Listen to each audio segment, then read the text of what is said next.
Thanks, Hilary. That seems like an almost perfect point to hand over to Maxine, but I do want to just add a couple of things from myself and my takeaways from today.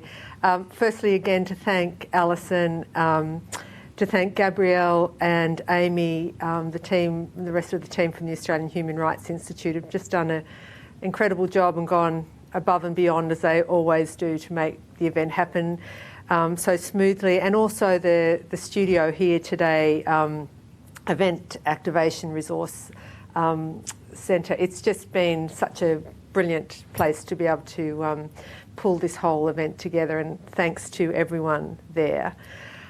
So just 4 very quick points from me about what I've taken away from today. That we need to stay hopeful and focused on intersectional and decolonial approaches to women's rights, and to really focus on structural change, that we know that just sort of bland statements and commitments aren't going to get us there. We have to get under the surface and we have to change those structures.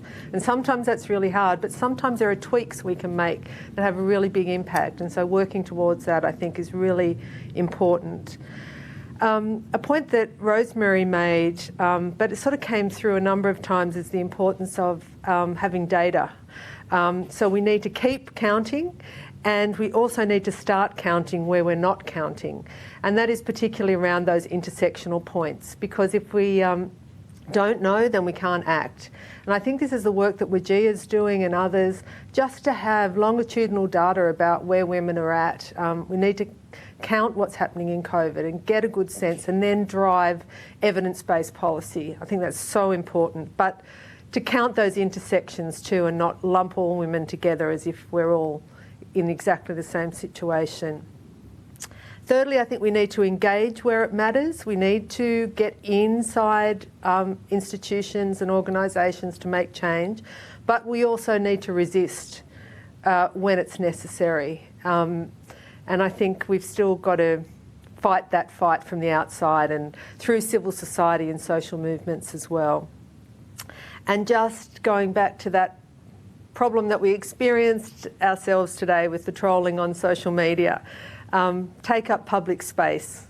It's there for us too, and we should be using it and not being cowered into shifting away. It's very important, I think, we keep our voices out there, even though I understand it's very hard to do that sometimes. So yes, they're my takeaways. But neither Hilary or I could think of a more perfect ending for this incredible discussion that we've had today than to bring to us and to you the amazing Australian Caribbean author Maxine Beneba Clarke. She's down there in Melbourne, and Maxine has the most incredible voice and skill in the way that she can use language. And that's, of course, recognised in the many awards that Maxine has gathered for her many works. Foreign Soil, short stories, Carrying the World, which is a book of poetry, The Hate Race, which is a memoir, and a number of illustration books. And I just received yesterday her latest book, which is When We Talk About Black Lives Matter. I think it's meant for children, but actually it's as powerful for adults as it is for children. And it's also illustrated by this incredibly talented woman. So I recommend that to everyone to get their copy of Maxine's latest work as well as her earlier work. But we have commissioned Maxine to write a piece for our event today. But before she does that, she's going to talk to us about earlier poetry she's written and performed that, as well as explain to us the motivations for writing today's piece. So Maxine, I'm going to hand over to you and again, express my sincere thanks for all your efforts today. It's just wonderful to have you. And just to tell the audience that when Maxine finishes, we'll be done. We're going to finish on her amazing voice. So Thank you everyone again, and goodbye from Hilary and I, and over to you, Maxine. Thank you so much, Louise, for that introduction. And thank you for this conference. I kind of dipped in throughout the afternoon and I really enjoyed what I heard. As Louise said, I'm going to be presenting 3 poems today. I have pre-recorded the poems just because I had concerns about potentially internet dropping out, but I'll be introducing each one of them, just talking a little bit about my inspiration behind writing the work. I want to acknowledge that I'm sitting today and that I live and work on the land of the Wurundjeri people of the Kulin Nation. And as a storyteller, I want to acknowledge all of the songlines and stories that have come before me on this land. I'm a very new voice here, and I'm really conscious of that in my work. So the first poem that you're going to be played is titled Carrying the World. And it's a poem that I wrote quite a while ago, probably about 18 years ago. And I wrote it on a visit to Tottenham, where my grandmother then lived, where she lived for most of her life. My grandparents were born in Jamaica, but they migrated. They were part of the post-Windrush migration to the UK. And my grandmother at that time was bound to a chair. You know, she was quite immobile, and she would sit in this chair. And throughout the day, if you would sit with her, various people in the neighbourhood would kind of pop in and have a chat to her. And I had this sense of really this idea of older women in the community that really know the history of a place, and this sense of that wherever you go in the world, you know, wherever I've lived, even in Australia, there is always that one older woman in the street or in the neighbourhood that carries the weight of history and will kind of say to you, you know, that's Timmy, his father died in a car crash in 1982, and tell you the entire history behind this person. And so this poem, Carrying the World, really is about the idea of Black history and the women who are the keepers of that history. It's written in an accented English that I sometimes use when I'm trying to locate the speaker of a poem in a particular geographic location. And in this particular case, it's written in Jamaican accented English to show, I suppose, the history of language destruction of the Caribbean. That's the result of slaves from West Africa being brought to a place and forbidden to speak their own language, but also being prevented from speaking formal English. So this poem is Carrying the World, and we're going to go to that now. The rocking chair strains. Under weight of it all, the old woman's frail. But she's carrying the world as she knits one pearl. She knits one pearl. Her left eye shut bung. Since glaucoma came knocking for a home, the arthritis creaks. She try and beat it back, but the thing refused to leave, and that's all she needs to accompany the rage as she knit, persuade. She knit, persuade. She nod and smile at neighbors' children wagoning on by, all pigtails and cheek, yam-bellied and buck-teethed. She nod and sigh. Nod and sigh. She old woman holding up the sky on a porch in a Brixton street. You all don't know her name, so let's call her Black History. She's weary. Traveled continents of hate, her head aches. She had her skull cracked on Portobello Lane in the riots of 1958. White policemen bailed her up and said, "Lubra, there ain't no use trying to be brave," and then he clubbed the younger round head to keep himself out of harm's way. As the young girl fell the road, spun dizzy round and everywhere. A race war raged. The rocking chair strains. Under weight of it all, the old woman's frail. But she's carrying the world as she knits one pearl. She knits one pearl.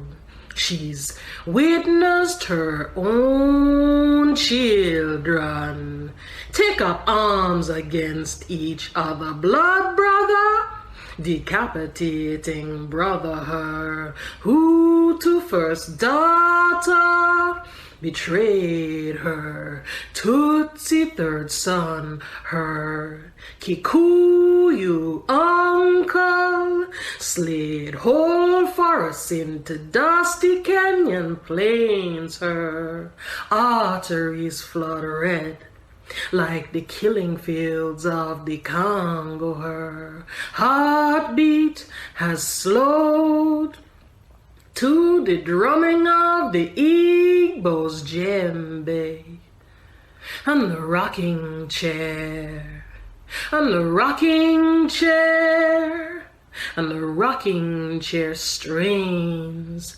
Under weight of it all, the old girl grows weary of carrying the world, being shackled on the deck. Knit pearl, hurled up overboard, knit pearl, being hauled to auction block, knit pearl, broken in the fields, knit pearl, being sold down the Mississippi, and the knitting needles go click, click, click.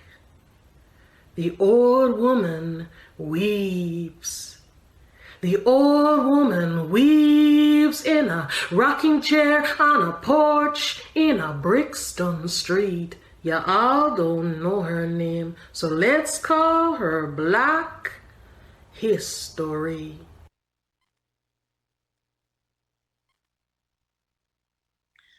The next poem is a poem titled My Feminism, and it was written in either 2017 or 2018.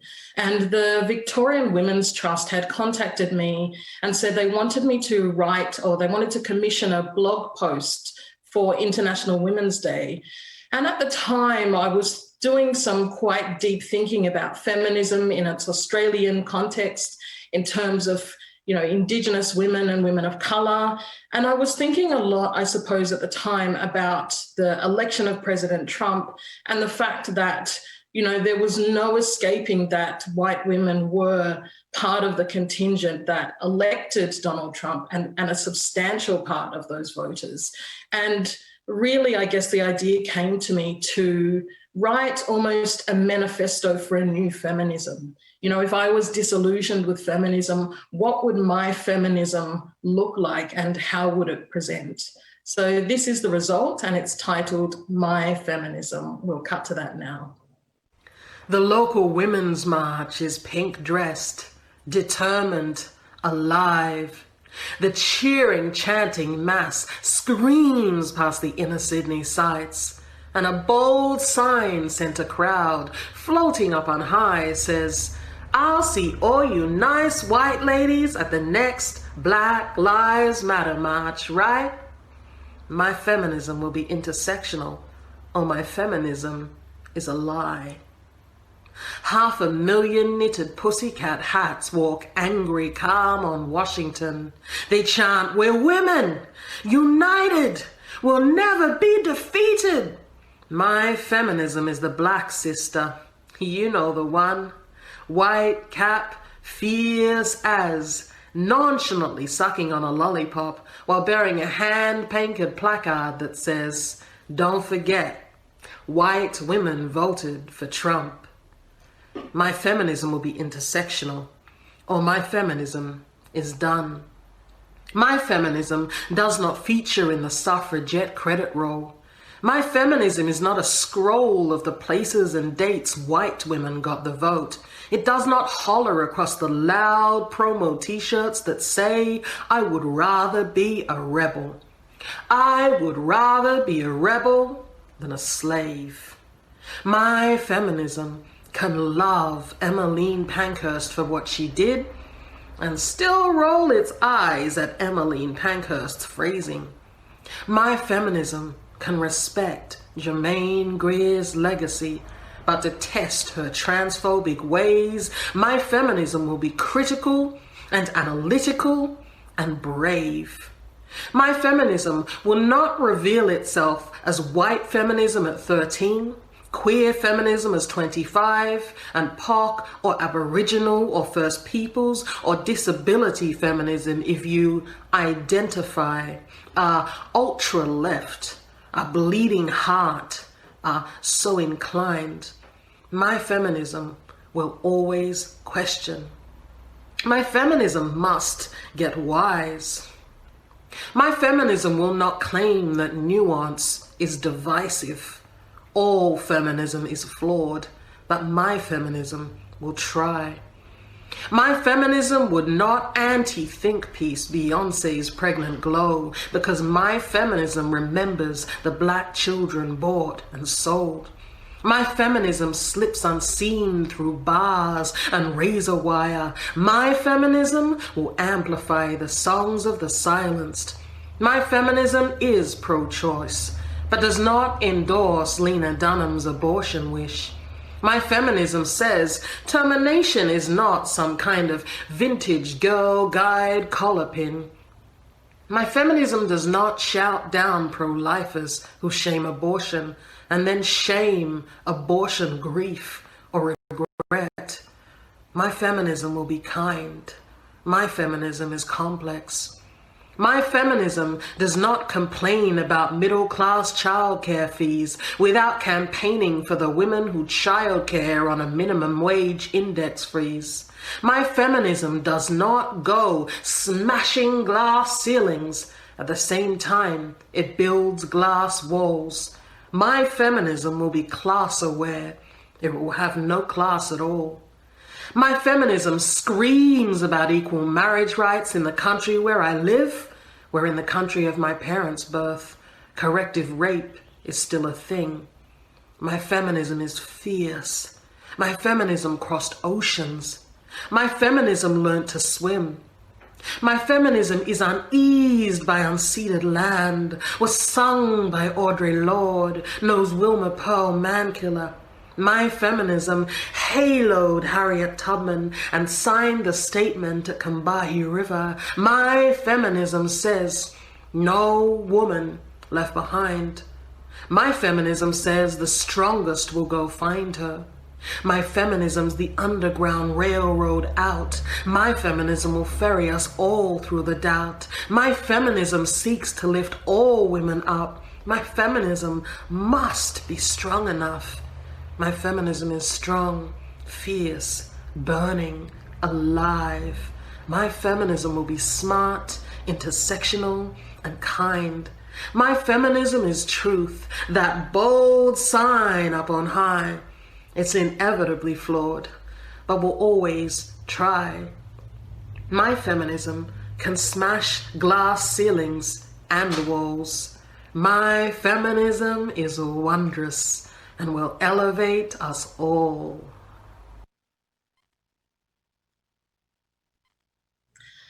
Okay, the last poem is a commission that was written especially for this conference, and I would like to thank Louise, Hilary, Alison, everyone involved in the organisation of this conference. It's been a really incredible commission to end the year on.